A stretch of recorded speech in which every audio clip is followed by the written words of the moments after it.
হাদি নামে একটা ছেলেকে, ঢাকাটা আসন থেকে স্বতন্ত্র প্রার্থী ছিল, হাদিকে গুলি করা হলো খুন করার জন্য।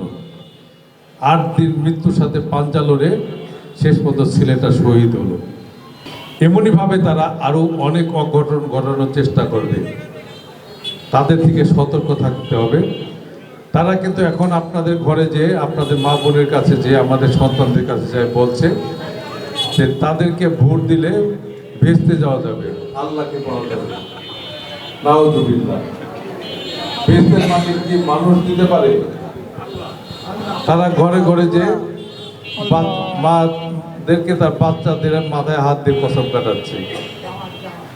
তারা ঘরে ঘরে যে বাচ্চা কোরআন শরীফ নিয়ে বাচ্চাদের মাথায় ধরে কসম কাটাচ্ছে। কোরআন শরীফ আমাদের ধর্মীয় অনুভূতি, আমাদের পবিত্র একটি পাই, যার ভিতরে আমরা দুনিয়াতে যত যা করি, দুনিয়া আখিরাতে যত যা আছে, তার সব কিছুর মূল প্রতিপাদ্য হলো কোরআন। সেই কোরআনটাকে আমরা নিজের স্বার্থে, নিজের নির্বাচনের জন্য, একটা ভোটের জন্য আমরা ব্যবহার করছি।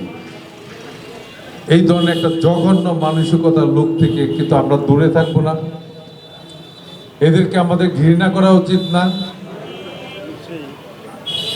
আমরা যারা মুক্তিযোদ্ধা পরিবারের লোক, আমরা যারা মুক্তিযোদ্ধা, আমরা মুক্তিযোদ্ধার সন্তান, সব মশার বিরুদ্ধে সুরক্ষা দিতে এলো বসুন্ধরা এক্সট্রিম অ্যারোসল। মশার বিরুদ্ধে এক্সট্রিম সুরক্ষা।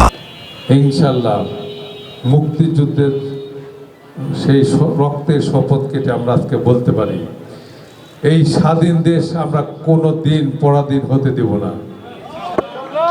একটি মুক্তিযোদ্ধার সন্তান বেঁচে থাকতেও আমরা এই দেশের জন্য আবার রক্ত দিব, কিন্তু দেশকে ভুলুণ্ঠিত করতে দেওয়া যাবে না।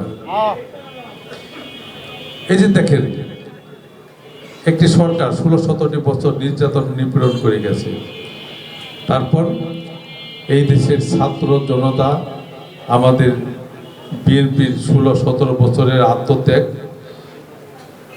এবং পুরা জাতি এক হয়ে যখন নামলো, তখন সেই ষড়যন্ত্রকারীরা বা নির্যাতনকারীরা, খুনিরা দেশ ছেড়ে পালিয়ে গেল। তখন কিন্তু আবার একটি মহল, এই কুচক্রী মহল, যারা স্বাধীনতা যুদ্ধের বিরোধিতা করেছে, তারাই 2024 সালকে স্বাধীনতা ঘোষণা করার চেষ্টা করলো, দ্বিতীয় স্বাধীনতা।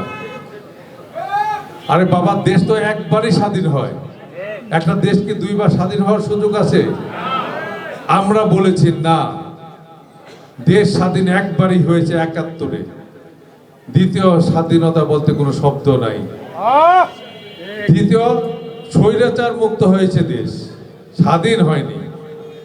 তাই এই স্বাধীনতার ধারাবাহিকতা, এই স্বাধীনতার রক্তকে আমাদের বুকে ধারণ করে আগামী দিনে আমাদের দেশটাকে উন্নয়নের শিখরে নিয়ে যেতে হবে আপনাদের সকলের সহযোগিতায়।